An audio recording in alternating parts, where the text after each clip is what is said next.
Hey guys, it's been a year and a week to be exact since we launched ContentFries. So let's compare the old ContentFries with the current one and see what kind of progress we made in the last year.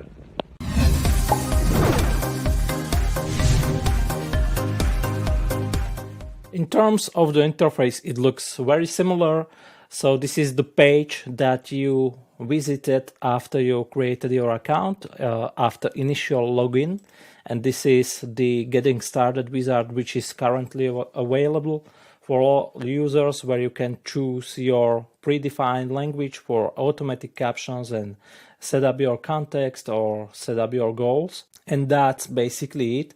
So this is the difference between the previous and current version. Let me say I want to have 100 pieces of content per week. And this is the current dashboard, where you have also this Getting Started checklist, which is not present in the old version.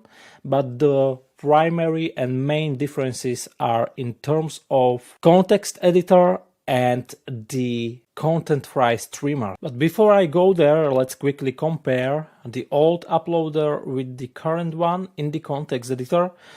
This is the old one. As soon as I add some video, I go into the second step where I can choose the language and click all this stuff, and then go into the third step where I can choose my context. This is the current version. I have the uploader visible in the second step because I can pause my video upload and it is more practical. And I can also disable this audio quality checklist for the next time and enable multiple speakers recognition. This is a feature that was not available in the previous version. When I go to the last step, I can also choose a template and auto finish my uploading once uploaded. That means it will be auto finished and go directly to the context editor after the uploading is finished. And now the real fun begins. This is the context editor in the old version. Headline is for some reason off the center. It should be on center. I don't see any font family selected, but that may be because this is using the new database behind the scenes, so let's forgive these errors. When I compare it to the new interface, it is welcoming me with this wizard, the new version. The captions editor is not locked by default. I need to set timings in the old version or click this button to start editing my captions. I can't do a lot of things that the new captions editor is allowing me to do. For example, I can't delete words like this. I need to split captions by this scissor icon, modify timings by this. This is probably not working or is buggy and not working as it is as it should. As you can see, this is moving to this point. It should not behave like this. I can add a row by this icon, but in the new version I can split my captions just by pressing enter. I can modify timings as I'm supposed to. Click this advanced captions editor, which is allowing me to choose from all of these different presets. For example, I can split my captions by every third word. I'm using these options a lot for videos for TikTok or IGTV or stories or something like that, just to have some kind of more dynamic captions in place. And I can do a lot more things in the new captions editor. For example, modify the color of some concrete caption and stuff like that. It is not very visible because I choose to very light color. And that's for the captions. Now for the background, I can choose image, video or other background, but I see this is not working. I can't choose basically any image because it was in progress back then. To modify width and height, I can use this slider, but the background should be always in place, and other funny stuff like that. In the new version, I can choose my background. I can click and choose image background if I want to, or I love this option, this video mirror, which will make my video blurry in the background and match the width and height of my background. If I want to keep the aspect ratio, I can do something like this. For example, keep it like this, make it on center, or I can also, as you can see, it is keeping my video background color, or I can simply choose this contain or cover. In this case, I should choose this cover option and make the video on center. And as you can see, now I have this fancy blurred background video mirror, which is moving as my video is played. So that's this option right here. In this version, it was probably working. It looks, but the video I'm not able to modify. I can do that, but it's really laggy and not very optimized, and it was not definitely rendered in the output video back then. So this is the context editor. From the tools perspective, this is tools, elements, and stuff like that. Images was just a preview mode. Video was basically nothing, and I was not able to upload anything back then. When I wanted to move something, I needed to use these position settings and change X or Y axis of that element. It's kind of funny. In the current version, I can move my elements as I want, anywhere I want. I can change the rotation, and from the tools perspective, I can upload custom fonts. I can add any text elements. This is something that we are working currently on, and to add all of different presets like headlines and prepared text elements, which looks nice. Whole library of it, elements, progress indicator library. You can find some meditation image if you want, for example, with yellow color. Fancy COVID meditation, why not? Then you can upload images into your scene. For example, this is very useful for adding logo, some kind of image, or maybe a watermark or anything like that. You can also save your template as a new template. So if you create something that you like and you want to reuse it in the future, you just go into the template section and create new frybox, or you can choose some of the global templates. This is a local environment, and I don't have any global templates in my local environment, but on the production server you can choose from dozens of templates if you want. Nothing like that was available in the old version, so I was very limited in perspective of what I can do. I was not able to add any emojis to my headlines or modify the headline as I'm able to do it in the current version. So it was just basically move your headline with the X or Y axis and change the color and change the font family and shadow, and that was basically it. In the current version, it is much more powerful from the perspective of what you can do, and soon we will release support for rich text editing. That means you'll be able to choose, for example, this word perfect, make it in a different color or add some highlight to it or anything like that. So that's some of the upcoming features as well. I am also able to bulk export my videos. That means I can export all of my videos at once. In the old version, I was also able to bulk export, but it was very slow, and the rendering is probably 10 times faster now than it was back then. And also it was crashing, and it has a lot of errors. So it's kind of funny to compare these two. In the new version, if I want to, I can also add some video injection. That means I can automatically stitch intro and outro to my video if I want to. And the last difference probably I noticed is that you have this top bar on the video where you can add the name of your video or choose from any of the guides just to have some quick help available to you immediately.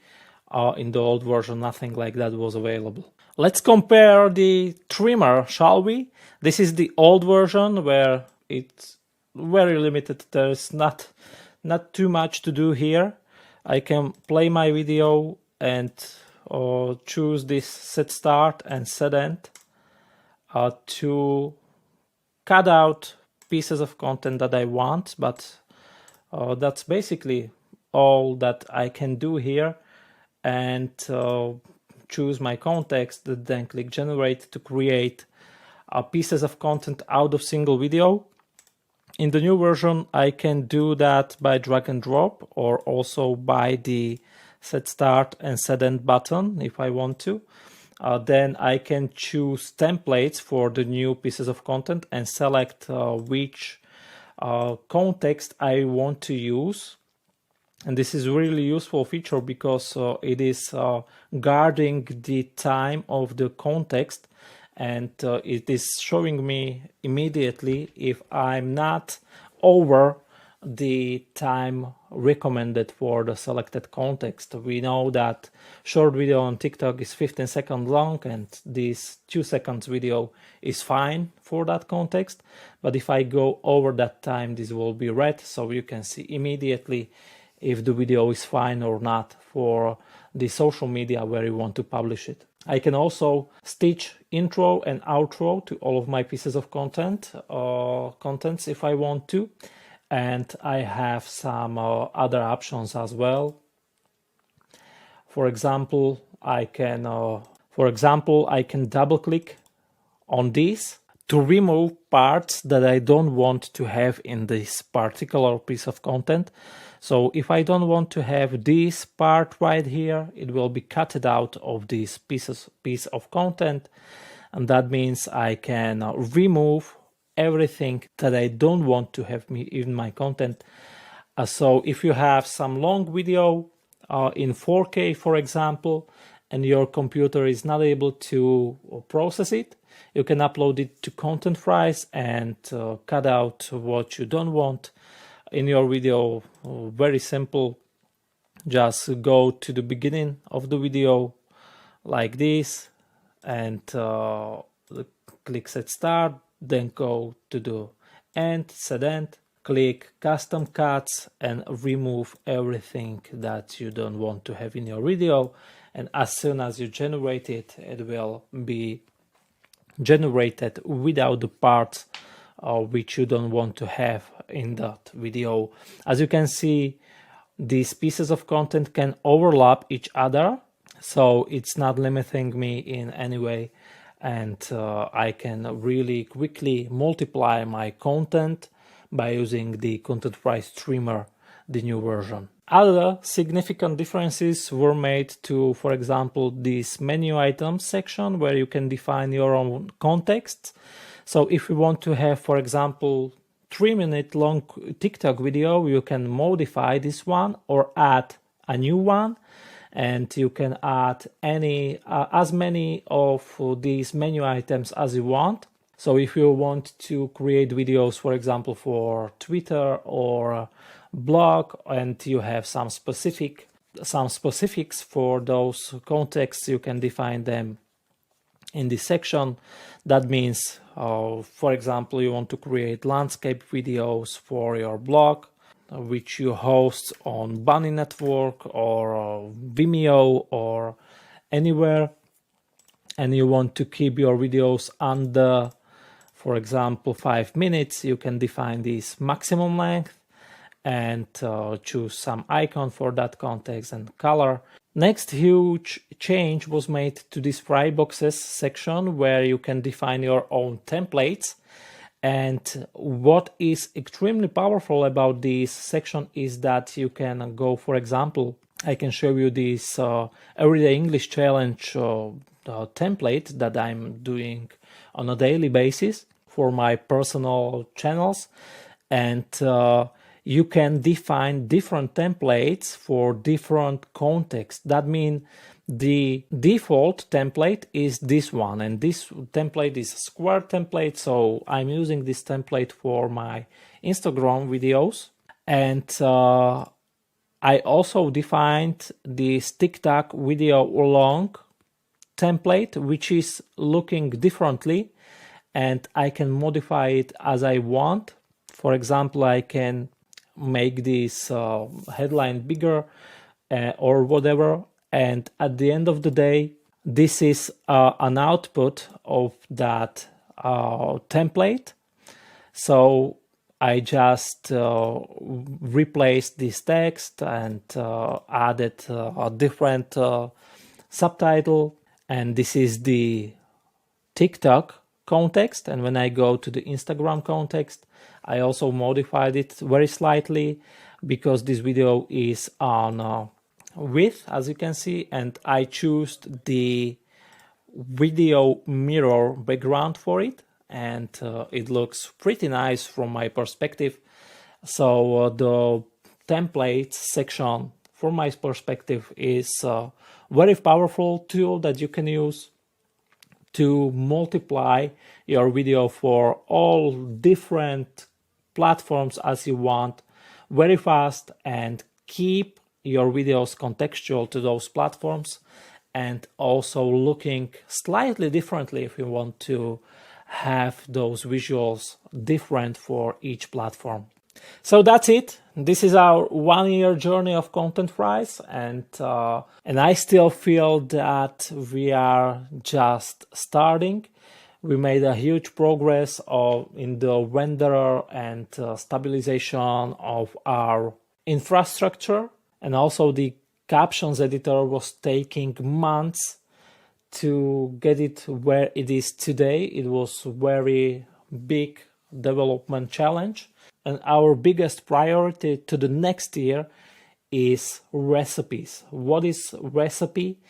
It is something like turn your text into video, or multiply your video, or create mastermind videos for your clients, or turn video captions into quotes, or anything like that. We want to add much more functionalities to ContentFries, and adding all the different tools would be really messing with the interface. And that's why we decided to go with the route of recipes, where you can pick some of the recipe that you want to use. So you pick a recipe, for example, for creating quotes for social media, and in that recipe you will add ingredients. For example, load those ingredients out of captions or your quotes ideas or stuff like that, and it will automatically generate quote cards for Instagram or any other platform that you want. So this will be extremely powerful for content creators, and our goal is not to focus just on videos, but on all those different content that you see on platforms. And I think this is really a way to go. And what's the best thing about it all is that you will be able to create your own recipes, choose some webhooks or an integration with Zapier or Integromat. So you'll be basically able to automate your content production as much as possible. You will still need to proofread your captions, but that's a task that some of your assistants can do, or if you have a team, you can delegate that task to some of those members. Or you can also upload captions from Rev or any other service like that to save as much time as possible. This is our core goal, to save you as much time as possible. So after a year, I would like to record a video when I present you dozens of recipes like this, and also improved trimmer version 2.0 and also 2.0 version of the ContentFries and context editor. So we will probably make a huge changes in the upcoming year. So stay tuned, and I'm really glad that you're on board, and hope you enjoy ContentFries. And let me know what you think about this progress, and what is the most important feature that you want to see in ContentFries implemented as soon as possible. So thank you very much for watching, and I wish you a wonderful day.